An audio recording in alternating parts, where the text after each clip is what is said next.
Chapter 5. Lewis. One evening, a few weeks later, when the cygnets were asleep, the Swan said to the Cob, "Have you noticed anything different about one of our children, the one we call Lewis?" "Different?" replied the Cob. "In what way is Lewis different from his brothers and sisters?" "Lewis looks all right to me. He is growing well. He swims and dives beautifully. He eats well. He will soon have his flight feathers." "Oh, he looks all right," said the Swan, "and heaven knows he eats enough. He's healthy and bright and a great swimmer. But have you ever heard Lewis make any sound as the others do? Have you ever heard him use his voice or say anything? Have you ever heard him utter a single beep or a single burble?" "Come to think of it, I never have," replied the Cob, who was beginning to look worried. "Have you ever heard Lewis say good night to us as the others do? Have you ever heard him say good morning as the others do in the charming little way, burbling and beeping?" "Now that you mention it, I never have," said the Cob. "Goodness, what are you getting at? Do you wish me to believe that I have a son who is defective in any way? Such a revelation would distress me greatly. I want everything to go smoothly in my family life, so I can glide gracefully and serenely, now in the prime of my life, without being haunted by worry or disappointment.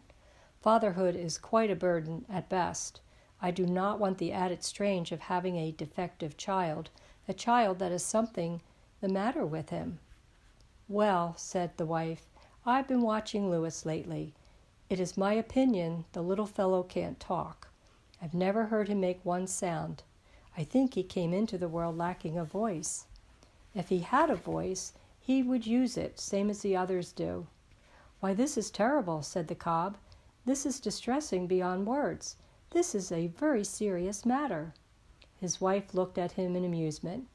"It's not too serious now," she said, "but it will be serious 2 or 3 years from now when Lewis falls in love, and he surely will.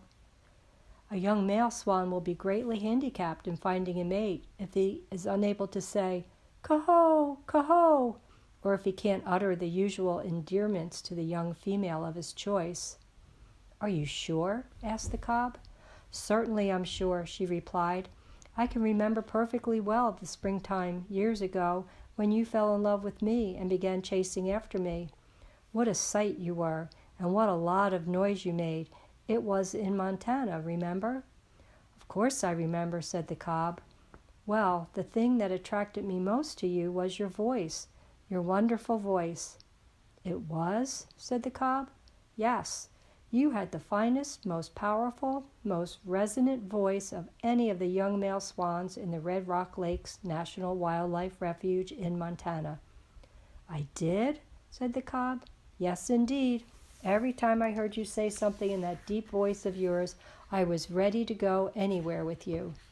"You were?" said the Cob. He was obviously delighted with his wife's praise. It tickled his vanity and made him feel great. He had always fancied himself as having a fine voice, and now to hear it from his wife's own lips was a real thrill. In the pleasure of the moment, he forgot all about Lewis and thought entirely of himself. And, of course, he did remember that enchanted springtime on the lake in Montana when he had fallen in love. He remembered how pretty the Swan had been, how young and innocent she seemed, how attractive, how desirable. Now he realized fully that he would never have been able to woo her and win her if he had been unable to say anything. "We'll not worry about Lewis for the time being," said the Swan. "He's still very young, but we must watch him next winter when we are in Montana for the season. We must stay together as a family until we see how Lewis makes out."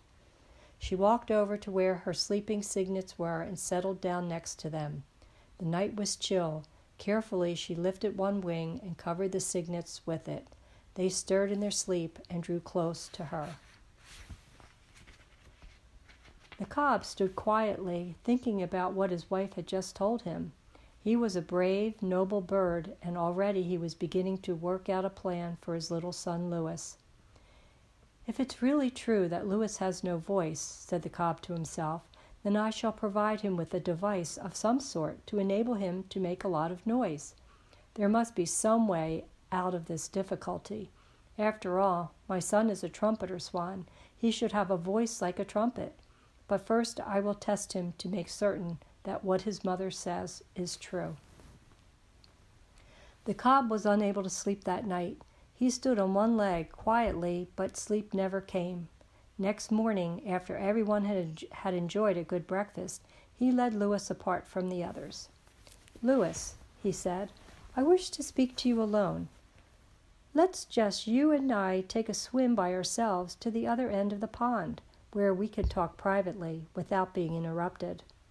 Louis was surprised by this, but he nodded his head and followed his father, swimming strongly in his wake. He did not understand why his father wanted to speak to him alone, without his brothers and sisters. "Now," said the cob when they reached the upper end of the pond, "here we are, gracefully floating, supremely buoyant, at some distance from the others, in perfect surroundings. A fine morning, with the pond quiet, except for the song of the blackbirds, making the air sweet." "I wish my father would get to the point," thought Louis. "This is an ideal place for our conference," continued the cob. "There is something I feel I should discuss with you very candidly and openly, something that concerns your future. We need not range over the whole spectrum of bird life, but just confirm our talk to the one essential thing that is before us on this unusual occasion." "Oh, I wish my father would get to the point," thought Louis, who by this time was getting very nervous.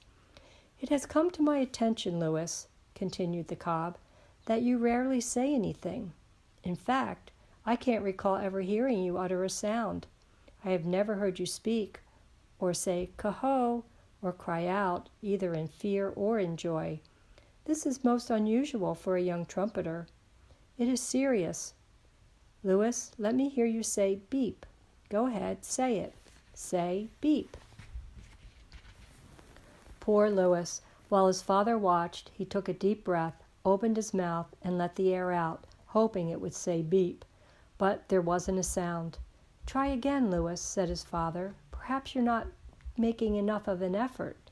Louis tried again. It was no use. No sound came from his throat. He shook his head sadly. "Watch me," said the cob. He raised his neck to its full height and cried, "Coho!" so loud it was heard by every creature for miles around. "Now let me hear you go beep," he commanded. "Say beep, Louis, loud and clear." Louis tried. He couldn't beep. "Let me hear you burble. Go ahead and burble, like this. Burble, burble, burble." Louis tried to burble. He couldn't do it. No sound came. "Well," said the cob, "I guess it's no use. I guess you are dumb." When he heard the word dumb, Louis felt like crying. The cob saw that he had hurt Louis's feelings. You misunderstood me, my son," he said in a comforting voice. "You failed to understand my use of the word dumb, which has two meanings. If I had called you a dumb clock or a dumb bunny, that would have meant that I had a poor opinion of your intelligence. Actually, I think you are perhaps the brightest, smartest, most intelligent of all my cygnets. Words sometimes have two meanings. The word dumb is such a word. A person who can't see is called blind. A person who can't hear is called deaf. A person who can't speak is called dumb. That simply means he can't say anything. Do you understand?" Louis nodded his head. He felt better, and he was grateful to his father for explaining that the word had two meanings. He still felt awfully unhappy, though. "Do not let an unnatural sadness settle over you, Louis," said the cob. "Swans must be cheerful, not sad. Graceful, not awkward. Brave, not cowardly. Remember that the world is full of youngsters who have some sort of handicap that they must overcome. You apparently have a speech defect. I am sure you will overcome it in time. There may even be some slight advantage at your age in not being able to say anything. It compels you to be a good listener. The world is full of talkers, but it is rare to find anyone who listens. And I assure you that you can pick up more information when you are listening than when you are talking." "My father does a lot of talking himself," thought Louis. "Some people," continued the cob, go through life chattering and making a lot of noise with their mouth. They never really listen to anything. They are too busy expressing their opinions, which are often unsound or based on bad information.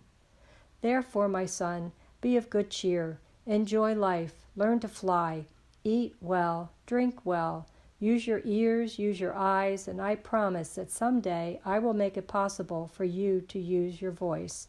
There are mechanical devices that convert air into beautiful sounds. One such device is called a trumpet. I saw a trumpet once in my travels. I think you may need a trumpet in order to live a full life. I've never known a trumpet or swan to need a trumpet, but your case is different. I intend to get you what you need.